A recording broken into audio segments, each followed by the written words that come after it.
Hi, this is Shambhavi. Welcome to my weekly podcast about spirituality, love, death, devotion, and waking up while living in a messy world. The Satsang with Shambhavi podcast is recorded live each week with students of our nonprofit community, Jayakula. For more information and to find out about attending a satsang, visit jayakula.org. Thanks for listening.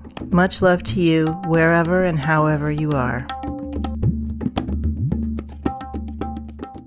So the question is, why are view teachings important? As my teachers have taught me, and as I've discovered myself, that view teachings are really the most important teachings that you get. You could only have one mantra or one kind of meditation to do, but you need a lot of view teachings. So view teachings, first of all, orient you to the tradition that you're practicing in. They let you know what that tradition has to say about the nature of the self, the nature of reality, how things come to be and how they come to go away.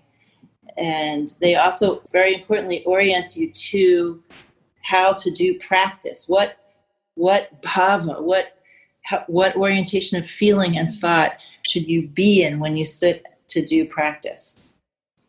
So, for instance, most people are familiar with puja, which is the making of offerings. There's many, many different views of puja. In other words, there's many different explanations that different traditions from India have to tell us about why we are doing puja, what is actually happening, what orientation should we have to it. We could do the exact same mantras and we could face the same deities or symbols or gurus while we're doing puja. We could make exactly the same offerings. But if we do it with one view versus another view, we're going to have a very different experience. So, for instance, one view of puja, maybe a more common view, is that we are propitiating, we are worshiping the deity in order to get something. Right? This is one kind of puja. We might be asking for enlightenment, but we're still trying to get something. And our view is that whoever we're asking, whether it's the deity or the guru or some more abstract symbol like a Shivalingam or a Sri Yantra, that we are lesser than. We are lacking something that we need from this entity that we are propitiating.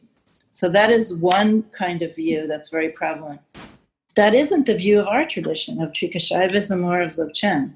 So our view is that there is total equality among all beings, not sameness. Of course, there's anything but sameness.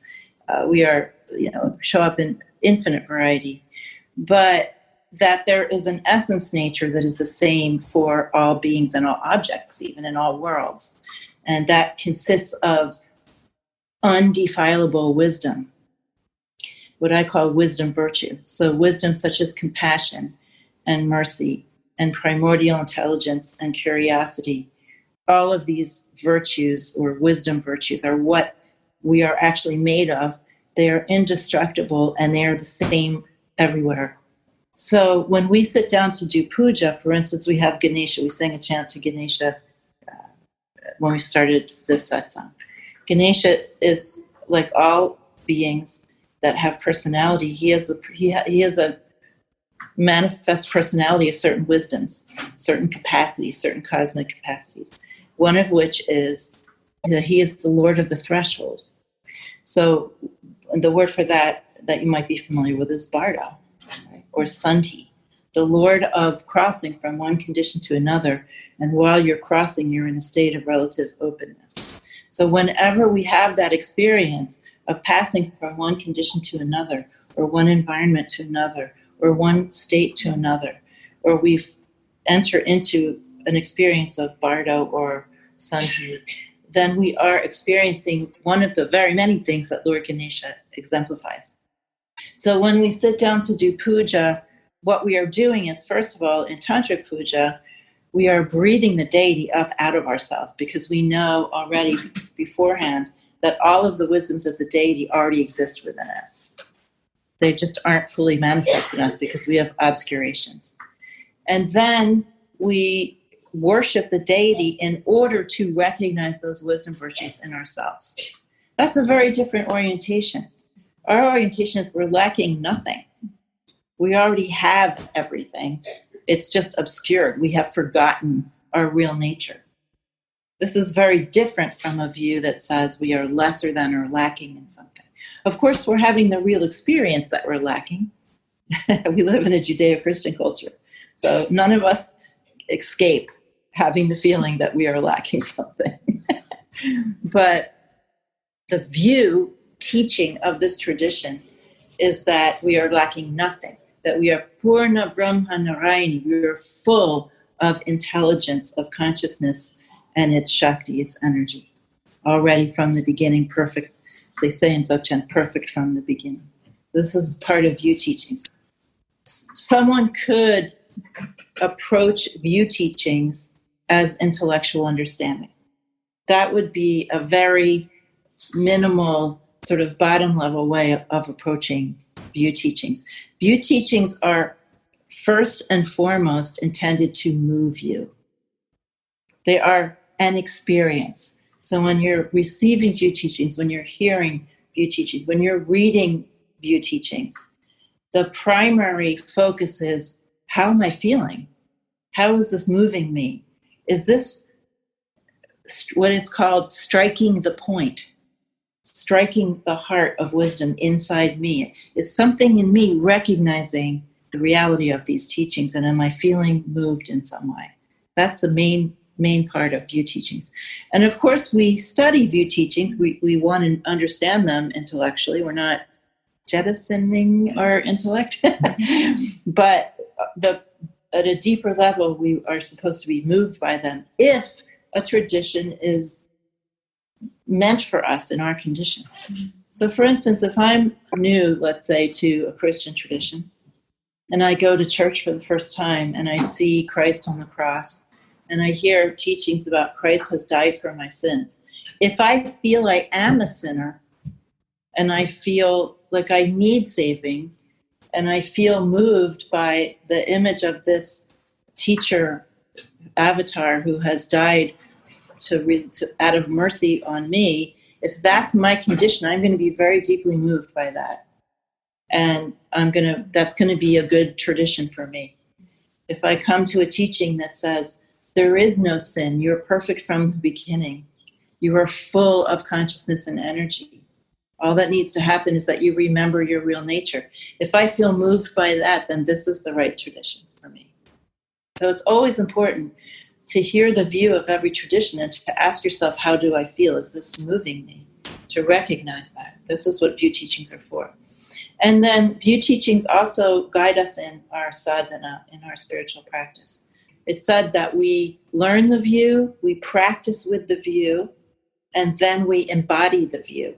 In other words, whatever the view is talking about then becomes our moment-to-moment experience. So it might be very nice to hear that you have all the wisdom virtues of Lord Ganesha, but if you don't actually feel that, if you don't actually know that, if you don't actually embody that in your moment-to-moment life, then there may be a drop that has gone into your wisdom heart that has moved you, but you need an ocean. You need an ocean. So the idea is that we hear that and something is moved, we remember something, and then we practice with the view to more fully embody that using our sadhana. There was a kind of a somewhat hokey book, but it's got some nice teachings in it. I can't remember what it's called or who wrote it. What is that book? where the guy goes and he meets this yogini in a forest and Daniel Odier, Tantra Quest. Yeah. So, but he has her say something. She asks him, "Do you know your real nature?" And he says, "No, that's what I'm coming to you for." And she says, "Well, then I can't teach you. If you don't already know it, I can't teach you." So there's this understanding in this kind of tradition that the reason the view moves us is because we already know our real nature. And it just responds. It's like you're alone in a room and then you meet an old friend, opens the door and says hello. And you're like, "Oh, I remember you," right? So this is the kind of response that we might have to hearing the view of a tradition that is the right tradition for us. So there's something in us that already knows who we are, that already knows our real self, that already knows God. self, God, same thing. And then when we hear about it, something just leaps out to meet what we've heard. And then we know we're in the right place. So this is what view teachings are for. In these traditions that I've studied in, which are called direct realization traditions, every teaching of practice, of sadhana, starts with view. So in this tradition, every teaching of something practical begins with a view teaching. View always comes first. You are oriented to whatever practice you are being given with a view teaching.